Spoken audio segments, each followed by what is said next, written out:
गौतम जी आगरा से। जय शिव शंकर। जय। महाराज जी, बाबा शंकर का दास हूँ और आपके श्री चरणों में कोटि कोटि नमन। महाराज जी, मैं आपसे निवेदन करता हूँ कि मुझे भगवान शंकर जी का साक्षात्कार कैसे मिले। मंत्र जप करो, भगवान शिव का मंत्र लेकर, पंचाक्षरी मंत्र लेकर श्वास श्वास में बसा लो। जब अपवित्र शरीर हो तो शाम्ब सदाशिव जपो, जब पवित्र शरीर हो तो भगवान शिव का मंत्र जपो। बस जितना जप करोगे उतने नजदीक पहुंचते चले जाओगे। शिव तो हृदय में ही बैठे हैं, शिव तो हृदय में ही बैठे, पर 3 गुणों का पर्दा लगा के बैठे हैं, सतोगुण रजोगुण तमोगुण। तीनों पर्दा हटाओ तो शिव का साक्षात्कार हो जाएगा। और जब शिव का साक्षात्कार करोगे तो जीव बचेगा नहीं, शिवोहम। अनुभव क्या होगा? शिवोहम। जीव नहीं बचता। फिर शिव का साक्षात्कार करते ही वो शिव स्वरूप हो जाता है। जानत तुम्हें तुम्हें हो जाए। हाँ, तो इसलिए नाम जप करो और मंत्र जप करो, और गंदे आचरण न होने पावे, क्योंकि परम पवित्र भगवान शिव की प्राप्ति के लिए हमें जो परहेज है वो सही रखना चाहिए। कभी पराई माता बहनों की तरफ गंदी दृष्टि नहीं, पराए धन की तरफ दृष्टि नहीं, किसी का अमंगल अहित नहीं, और नाम मंत्र जप करो, देखो शिव भगवान के नजदीक पहुंचते चले जाओगे। जी। हर्षित सोनी जी गाजियाबाद से। राधा राधा। महाराज जी, आपके चरणों में कोटि कोटि प्रणाम। महाराज जी, श्री रामकृष्ण परमहंस देव जी कहते हैं कि ईश्वर प्राप्ति के लिए व्याकुलता होना बहुत जरूरी है। जिस प्रकार हम तौलिया निचोड़ते हैं उसी प्रकार हमारा हृदय भी ईश्वर प्राप्ति के लिए निचोड़ना चाहिए। महाराज जी, हृदय में ऐसी व्याकुलता का एक अंश भी कैसे जागृत हो। नाम जप, नाम जप, नाम जपत आई सब सोई, देव सुबुद्धि कृपा करि मोहि, पोई सुगुन माला रचो। पहले नाम जप जो है वो हमारे पापों को नष्ट करेगा। फिर नाम जप हमारे संबंधों से मोह को मिटाएगा। जो अज्ञान का संबंध शरीर से है, शरीर संबंधियों से है, सबकी ममता ताग बटोरी, मम पद मन ही बांध बर डोरी। सब संबंधों को जो मोह से बंधे हुए हैं उनसे मोह छोड़कर भगवान के चरणों में प्रेम हो जाए। व्याकुलता कब होती है? जैसे आपसे प्यार है तो आप हमसे मिल नहीं रहे तो हमको व्याकुलता होगी, रोना आएगा। कोई हमें मिला दे, कैसे भी मिला दे, क्या करूं, कहाँ जाऊं। अच्छा, यहाँ व्यक्ति से तो है कि कोई फोन कर दो, कोई हमारी दशा बता दो कि हम उनके लिए इतना व्याकुल हैं, लेकिन वो तो अव्यक्त हैं तो उसका और जी घबराता है। अब क्या करूं, मेरा तो कोई बस नहीं ना, तो चिल्ला चिल्ला कर रोता है। जैसे कोई दिल को मसला करे, शायद इसको ही इश्क कहते हो। प्यारे की याद में एक अद्भुत दर्द, एक अद्भुत व्याकुलता, एक अद्भुत विरह, तब वो भगवत साक्षात्कार। पर इसके लिए भजन, पहले भजन के द्वारा अनर्थ निवृत्ति, साधु संग के द्वारा भगवत चरणारविंद की तरफ समर्पण, समर्पण के द्वारा प्रीति, प्रीति में व्याकुलता, व्याकुलता प्रीति में होती है। बहुत आगे का विषय है। पहले खूब भजन करे, विषयों से राग छोड़े, विषय भोगों के प्रति जो हमारा मन इंद्रियां जाती है वो परमात्मा के प्रति लौटे। पहले उनको लौटाना बड़ा कठिन साधन है, कोई सहज थोड़ी है। आप देखो ना, प्रयास करते हैं हम भजन के लिए, मन इंद्रियां भोगों के लिए जा रहे हैं। लाख प्रयास करो वहीं खड़े मिलते हैं मन इंद्रियां। जब इनको देखो तो वो संसार में ही खड़े। जब ये परमात्मा में स्वाभाविक जाने लगे तब तो हमारी रुचि बढ़ी भगवान की तरफ। रुचि के बाद प्रीति, और प्रीति में व्याकुलता, और व्याकुलता में भगवत साक्षात्कार। कबीरा हंसना छोड़ दे रोने से कर प्रीति, बिन रोए किन पाइया प्रेम प्यारा मीत। खूब भजन करो, खूब नाम जप करो। जो परमात्मा का नाम तुम्हें प्रिय लगे, खूब नाम जप करो, उसी से सब कुछ हो जाएगा।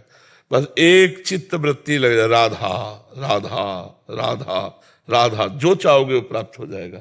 व्याकुलता चाहोगे व्याकुलता प्राप्त हो जाएगा, ब्रह्म ज्ञान चाहोगे ब्रह्म ज्ञान प्राप्त हो जाएगा, वैराग्य चाहोगे वैराग्य, जो चाहोगे। पहले धन तो कमाओ, धन है नाम रूपी धन, नाम रूपी धन मिला, अब जो चाहो प्राप्त हो जाएगा। जी। अनु जी पंजाब से। राधे श्री हरि। राधे राधे महाराज जी, श्री हरिवंश। महाराज जी, यदि हमारे परिवार का कोई व्यक्ति सद्मार्ग से भटक गया है और हमें ये पता हो तो ये कैसे सुनिश्चित करें कि वो दोबारा से सद्मार्ग में आ जाए। भगवान से प्रार्थना करो। अपने बस की बात नहीं कि हम किसी को बदल सकें, भगवान ही बदल सकते हैं। तो प्रार्थना से बड़े बड़े बिगड़े कार्य संभल जाते हैं। हम रोज भगवान से प्रार्थना करें कि जो अपना सगा संबंधी है उसकी सद्बुद्धि जागृत हो जाए, वो गलत मार्ग से हट के अच्छे मार्ग में आ जाए, और साथ में भजन करें और अपना भजन उसको दें। जिसकी बुद्धि सुधारना चाहते हैं तो उसकी बुद्धि पलट जाएगी। पर भजन और प्रार्थना दोनों साथ साथ चलें और फिर धैर्यपूर्वक इंतजार करें तो भगवान उसकी बुद्धि को पलट देंगे, निश्चित पलट देंगे। भगवान बड़े सामर्थ्यशाली हैं, बड़े कृपालु हैं, और भजन में बड़ी सामर्थ्य। अगर हम नाम जप किया और किसी भी व्यक्ति को दे दे तो उसका परिवर्तन हो जाए। ये जो संतों की बात से लोगों का परिवर्तन होता है, उसका कारण होता है भगवान की कृपा और भजन। वो भजन करके सर्वे भवन्तु सुखिना सर्वे संत निरामया सर्वे भद्राणि पश्यन्तु मा कश्चित् दुर्भाग भवेत्। तो भजन जाके सबकी बुद्धि को आनंद प्रदान कर रहा है, गलत आचरणों से बचा रहा है। और भगवान से प्रार्थना कि हमारे विश्व के जन, इनकी बुद्धि पवित्र हो, कुमार्ग से बचें, सब आनंद को प्राप्त हो, क्योंकि कुमार्गगामी कभी आनंद को प्राप्त नहीं हो सकता।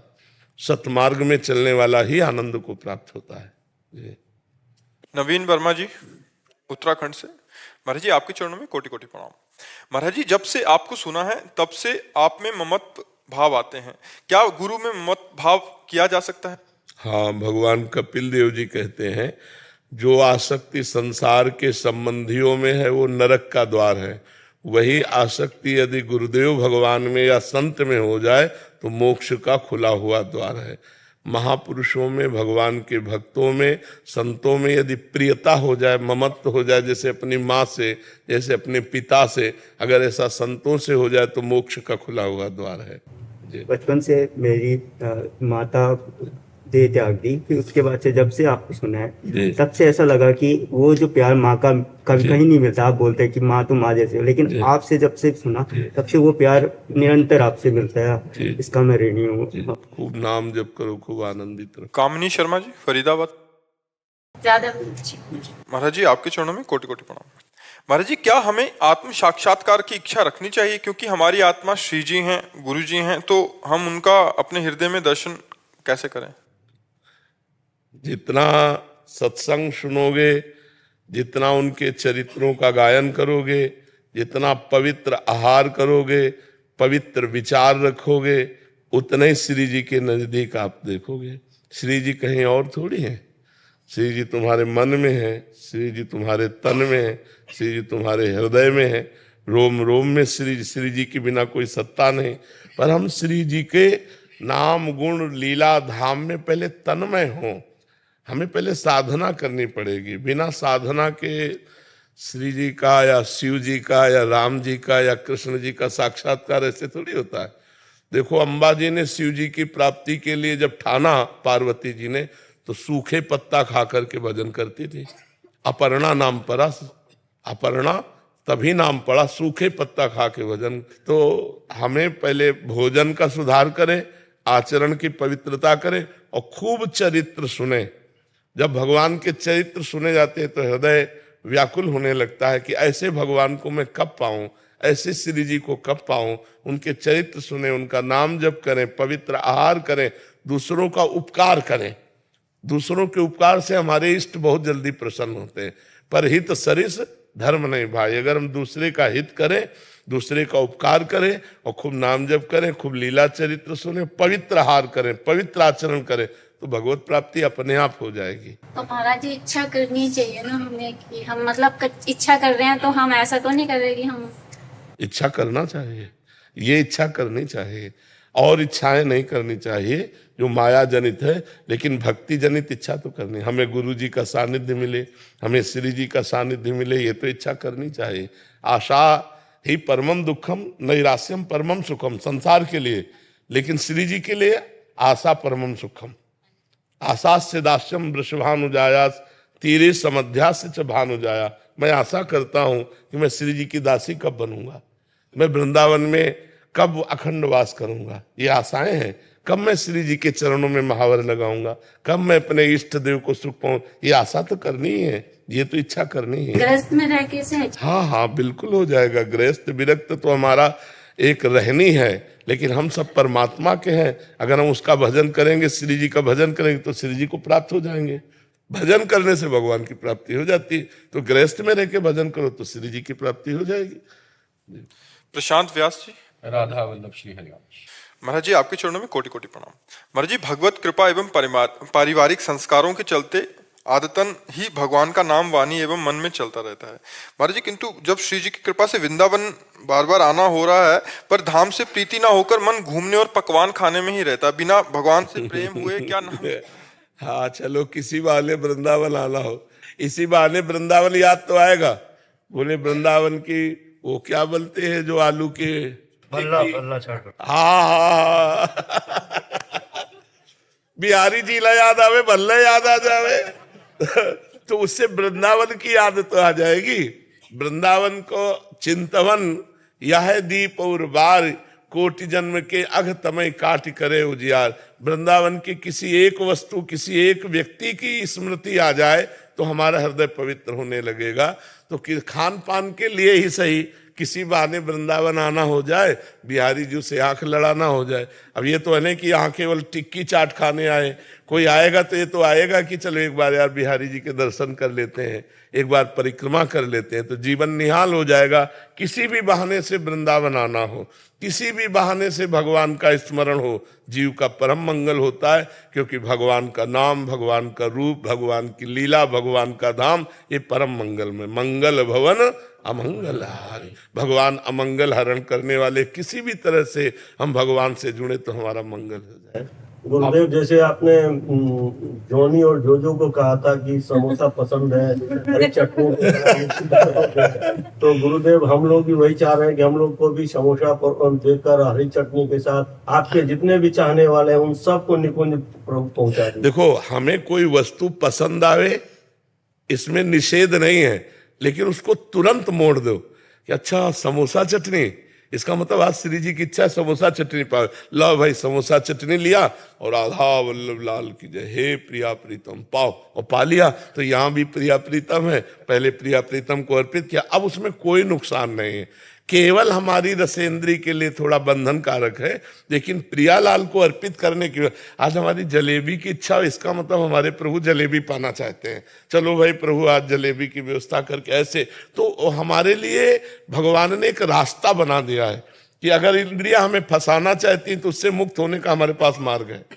अगर हमारा मन कोई मांग करता है तो हम प्रभु से उसे जोड़ देते हैं, प्रभु से जुड़ते ही वो प्रसाद हो जाती है, और प्रसादे सर्व दुखाना हानि रस्य उपजाते, प्रसाद समस्त दुखों का नाश कर देता है।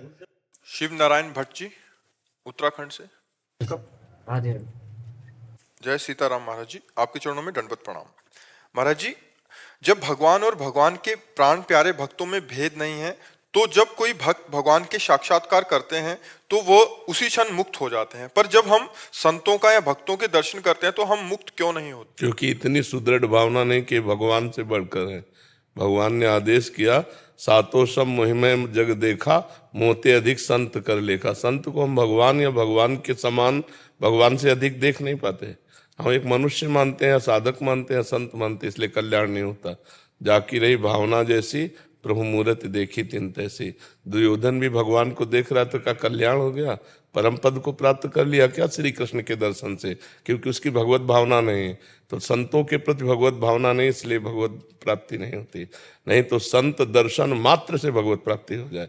संभाषण और साधना तो अलग की बात है।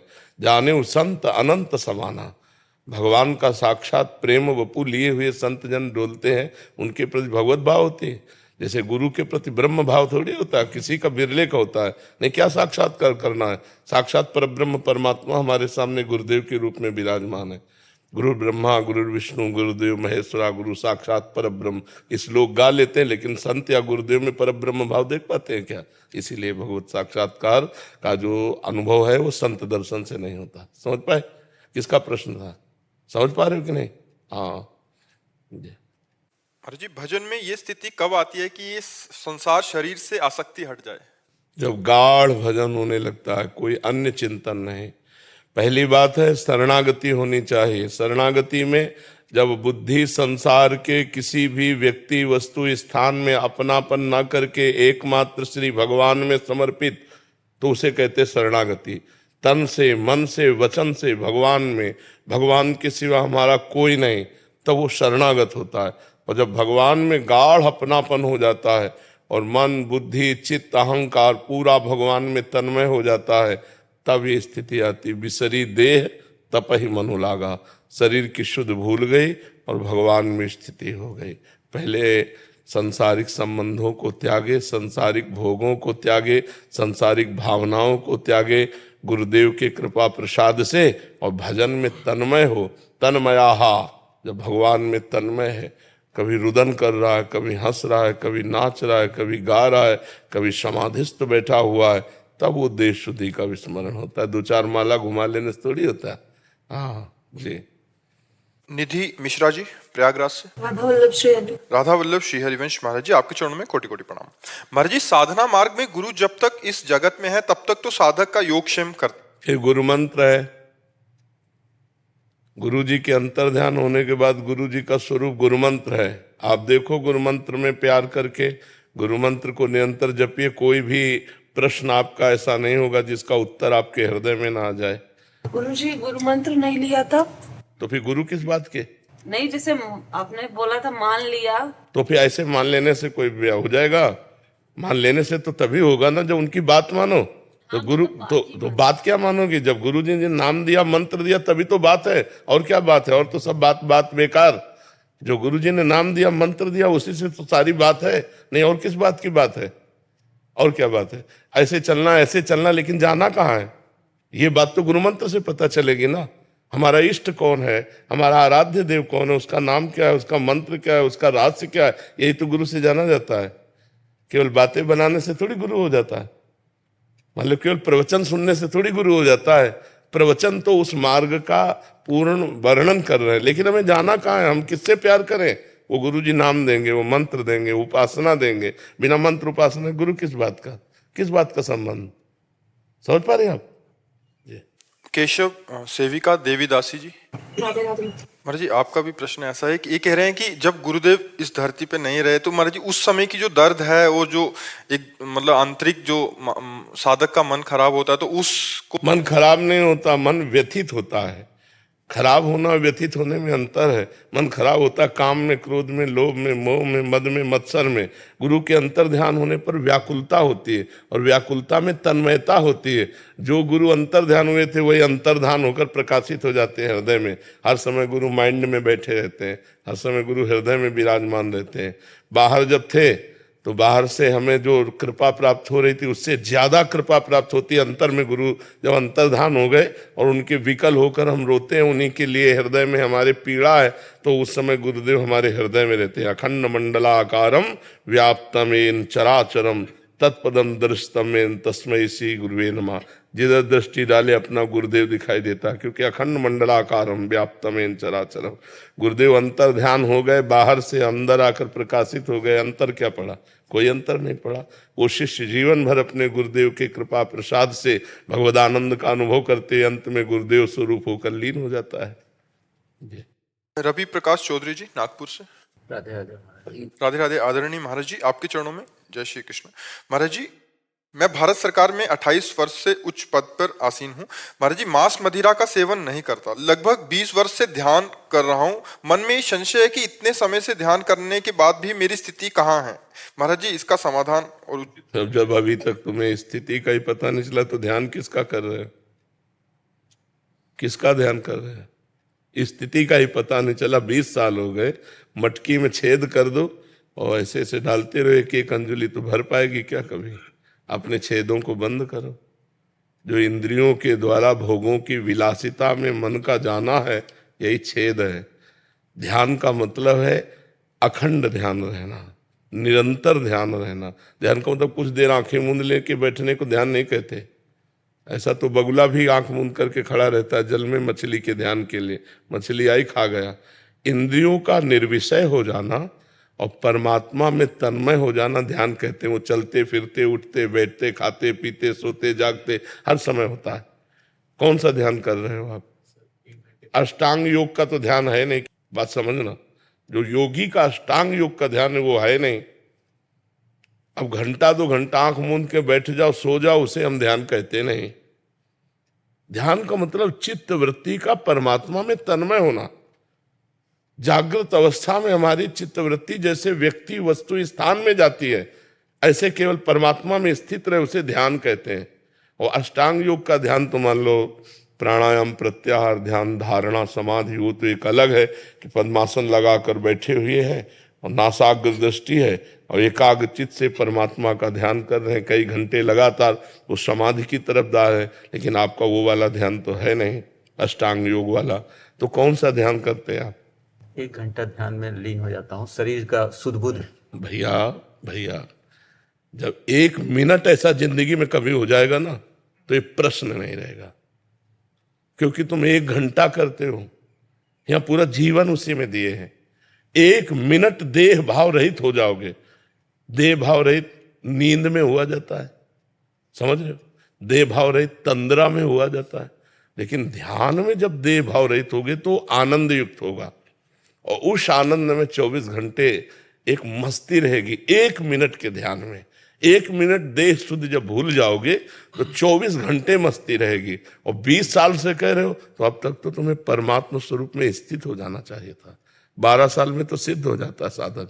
12 साल कोई नियम पूर्वक साधना की जाए वो सिद्ध हो जाती है। इसका मतलब है, आप खुद निर्णय करो, सवाल हल नहीं हुआ इसका मतलब है हासिल नहीं जोड़ा। कोई है जो छूटा हुआ है, उसे देखो अंदर से। और सबसे ज्यादा छूटा हुआ कि 1 घंटे ध्यान करके 23 घंटे छोड़ दिया, तो 23 घंटे में जो कूड़ा करकट जमा हुआ उसका क्या करोगे? 23 घंटे में जो कूड़ा करकट जमा हुआ उसका क्या करोगे? 1 घंटे झाड़ू लगाई और 23 घंटे सब खिड़कियां खुली कर दी और जो हवा से गंदगी आई तो तुम्हारा पोछा लगाना बेकार हो गया। इसीलिए 20 साल से कुछ अनुभव नहीं हुआ। और अगर खिड़की बंद करके और पोछा लगा कर छोड़ दो तो जब जैसा खोलोगे वैसे साफ मिलेगा। तो खिड़कियां बंद नहीं की, हर इंद्रिय अपने स्वतंत्र है, तो फिर क्या फल मिला? इसलिए नाम जप करो। नाम जप करते हो है, उसका हर समय प्रयास करो। हर समय प्रयास करो कि जैसे आप कोई सांसारिक कार्य कर रहे हो, राजकीय कार्य कर रहे हो, तो उस कर्म को भगवान को अर्पित कर दो। तदर्पिता अखिलाचारिता। और जो नाम जप है, जहां खाली समय मिले बस अब जैसे हम आपसे बात कर रहे हैं, बात करने में एक शब्द में भी अंतराय अगर हमको मिला तो हम फट से अपनी जगह आ जाएंगे। और जो ये कार्य कर रहे हैं ये भगवान के लिए कर रहे हैं, ना आपके लिए कर रहे हैं ना अपने लिए कर रहे हैं, भगवान के लिए कर रहे हैं। तो ऐसे आप करो, जो राजकीय कार्य है वो भगवान के लिए कर रहे हैं, हर समय नाम। तो आप देखो बैठे बैठे आपको रोना आने लगेगा, ऐसा आनंद आएगा कि आप अपने को छुपाना चाहेंगे, अपने आनंद को मनाएंगे कि इस समय ना हो, इस समय मैं राजकीय कार्य में हूं, पर वो उफान मारेगा, उफान मारेगा। 20 वर्ष बहुत होता है, नहीं होता ना? 20 साल तो अगर कोई भी अभ्यास किया जाए तो बहुत सुदृढ़ अभ्यास हो जाएगा। 1 घंटे का अभ्यास शुरू किया तो 20 साल में 20 घंटे में तो आ जाते कि उठते बैठते चलते भगवदाकार वृत्ति है और कुछ याद ही नहीं है नहीं? तो अभी थोड़ा सही ढंग से चलो। देखो, अपने को यदि पूर्ण मान लोगे तो पूर्णता में कभी पहुंचोगे नहीं। अपने को अपूर्ण मानोगे तो पूर्णता में पहुंचना स्वाभाविक हो जाता है, क्योंकि अभी हम अपूर्ण हैं, तो अभी आप अपूर्ण हैं। पूर्णता आपका स्वरूप है, ना आप स्वरूप में स्थित है और ना भगवान के स्वरूप में स्थित है। देह भाव में है कि नहीं है? तो अब इसको काटो, उठते बैठते चलते फिरते हर समय नाम जप करो और भगवान के मंगलमय चरणों का ध्यान करो, जो भगवान का आपको स्वरूप प्रिय हो। क्योंकि हम आकार में फंसे हैं, आकार से ही छूटेंगे। कांटा लगा हो तो कांटे जैसी आकृति वाले यंत्र से ही कांटा निकाल करके हम कंटक रहित हो सकते हैं। तो ऐसे ही हम फंस गए आकार में, आकार में फंसे हैं, आकार का ही चिंतन करो, तो फिर निराकार जो स्वरूप है वो जागृत हो जाएगा।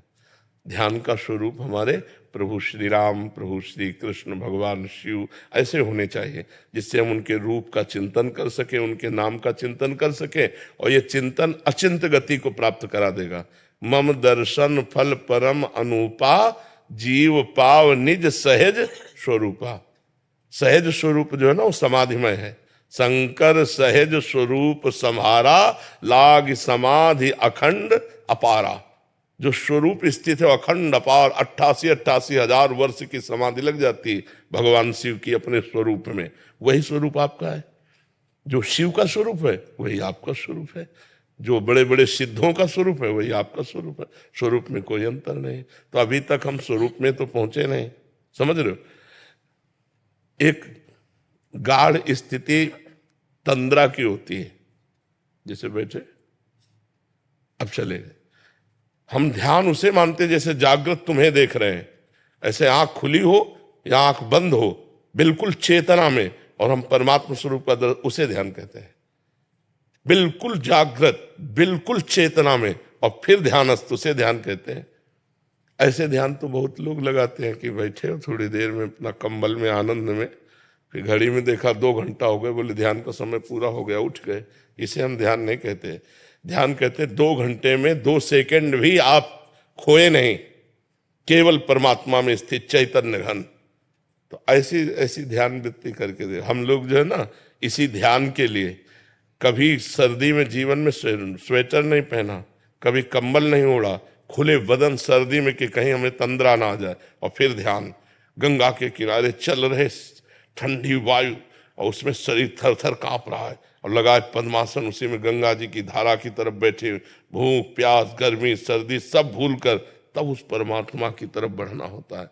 आप तो एक पदाधिकारी हैं, आप ऐश्वर्य आराम भी भोग रहे हैं और ध्यान में सिद्ध भी हो जाएं, ऐसा कैसे हो सकता है। एक ही पद्धति अपनाओ, नाम, वो आपको आगे बढ़ाएगा। असलियत जब आएगी ध्यान की, तो गदगद सुर नैना सजल दंपति रस रहे भीन। वो चल रहा है तो अपने ध्यान में है, वो कार्यरत है तो ध्यान में है। इसमें सामर्थ्य ऐसी होती है भगवान के भजन में, वो एक साथ 2 कार्य कर सकता है, भगवान का चिंतन भी और संसार का कार्य भी। ने अर्जुन को भगवान ने आदेश किया, मामुनिस्मर युद्ध च, मेरा स्मरण करते हुए युद्ध कर, तो युद्ध जैसा खतरनाक काम हो, भगवान का भजन एक साथ कैसे हो सकता है। लेकिन हो सकता है, तभी भगवान ने आदेश किया, मामुनिस्मर युद्ध च, मेरा स्मरण करते हुए युद्ध करो। तो सावधानी से अब लगो, अब जीवन ज्यादा नहीं रह गया। बहुत कृपा है जो शरीर स्वस्थ है, नहीं ऐसे ऐसे रोग हैं पूछो मत। मनुष्य जीवन क्या नरक जीवन है। यदि भजन बन जाए तो बन जाए, नहीं भैया बहुत नरक जीवन है। तो जल्दी जल्दी ऐसा भजन कर लो कि इससे पिंड छूट जाए। अगला जो जन्म हो तो दलित दुराए वाला ना हो। अगर मनुष्य जन्म पावे तो बचपन से भगवान का भजन करते हुए भगवान को प्राप्त हो जाए। नहीं जन्म मरण क्या क्या। अच्छा मनुष्य है तो दवाइयां हैं, अब ऐसे पशु पक्षी योनियां हैं कि जिनमें कष्ट है, बस भोगते रहो, न कोई औषधि है न कोई निराकरण है। तो अभी भगवान का भजन करके भगवान को रिझा लो तो जीवन सार्थक हो जाए। आसन में कितनी देर बैठ सकते हो? पद्मासन, सिद्धासन में? जैसे बैठने का सुखासन। सुखासन कभी बैठे हो? पद्मासन सिद्धासन में? हाँ अभी बैठ ऐसे ऐसे बैठो। जब हाँ जब ध्यान में बैठो पूरा 90 अंश का कोण, मेरुदंड सीधी, ऐसे बैठो और नासाग्र में दृष्टि करो। बंद नहीं करना है, नासाग्र में दृष्टि। न नींद न तद्रा न जागृत, तीनों अवस्थाओं से परे तुरी अवस्था की तरफ हमारी गति हुई, यहां बिल्कुल होना चाहिए। नासाग्र दृष्टि होनी चाहिए और यहीं ध्यान करो। इसी नासाग्र दृष्टि में परमात्मा के जिस रूप का, जिस नाम का, और ऐसे खुली आंख। अब अभ्यास करना, देखना, और थोड़ा ब्रह्मचर्य पर ध्यान दो। गृहस्थी का कार्य पूरा हो गया, परमात्मा का कार्य पूरा करो। श्री वृंदावन दास जी वंशी भट्ट से। महाराज जी आपके चरणों में कोटि कोटि प्रणाम। श्री हरिवंश। महाराज जी राधा रानी मानसरोवर व वेलवन, बंसीवट, वांडीर वन, मोरवन धामों की परिक्रमा ब्रिजवासी व संतजन करते हैं। महाराज जी इन धामों की जो महिमा है, देखो संपूर्ण 84 कोस हमारे प्रियालाल का केली विलास भूमि है। एक कण ऐसा नहीं है जो श्री जी के चरणों से युक्त न हो, जहां श्री जी के चरण न पड़े हो, और एक कण ऐसा नहीं जो प्रेमियों के आंसुओं से भींगा न हो। पूरा 84 कोस ब्रजमंडल ये ब्रह्म भूमि है।